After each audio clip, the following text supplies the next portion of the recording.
I just want to make sure you understand it's always good to be here during a delivery. This helps you to understand and prevent them from overspilling or overfilling your tank. There's some components that you want to make sure that they have available. I mentioned earlier that you want to do a gravity drop on double wall fiberglass tanks. The jobber is actually going to clamp on the appropriate equipment when he does this and do a gravity drop, so you'll be able to see this. But again, it's always safer and best if you're here during the delivery.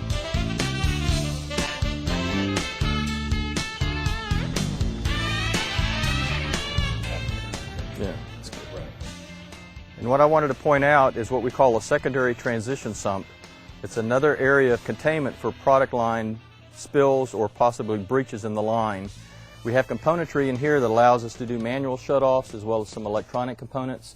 Again, pressurized problems will be stopped here. Any breaches or spills that would be coming from the tank will actually empty into this transition sump. We have a sump monitor that monitors the liquid levels. If that goes off, that tells us that we may have a product line problem. The way this then is designed is to allow the pressure force through the lines to go out into our product lines along the dock. Transitions into a secondary or a transition line that holds the secondary containment pipe. Again, it's double wall fiberglass piping that goes out to our dispensers on the dock. It's very important that you have a system designed that will float on a marina operation and not be subject to the componentry failure. We've had failures in the past where the lines have actually dropped into the water and we've had breaches that way. So in designing this, you have to make sure that you make enough room for the pipe to flex and your chase lines to flex as well. One of the main issues as far as the part of the components of your system certainly is your dispenser or your pumps that actually pull or receive the fuel from your underground storage tank. Specific components are required to make sure that these things operate safely and prevent or at least give you early detection of leaks.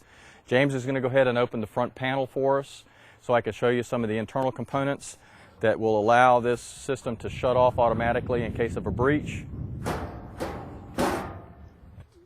Primary to this is all of our dispensers will have secondary sumps underneath. This captures any fuel that may leak out of the system here at the dispenser and then not allow it to go into the water, or if you're in a land facility, allow it to go into the ground. There's a check valve at the bottom. This particular component right here, that if anything happens to this dispenser, a boat runs into the edge of the dock, that check valve actually shuts off the flow of fuel, and then anything that has or that's in these lines will be dispensed into this particular fill containment, and we can deal with it.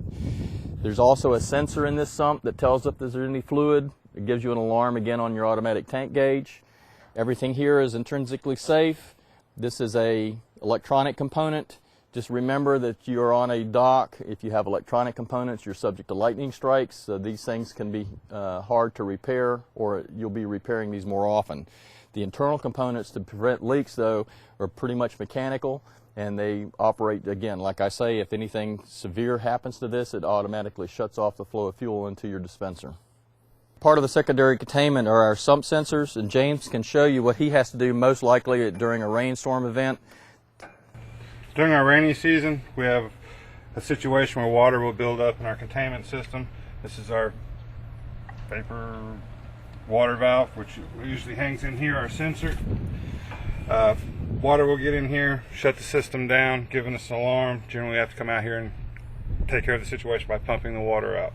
Right here is our check valve or shut-off valve. During extreme weather, the dock is moving or someone hits the dock too hard, this will generally pop off and shut the system down.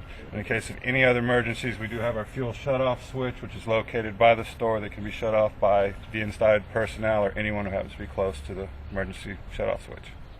One of the last things that I want to mention is certainly anytime you're around a dispenser, you need to have the appropriate signage on your dispensers.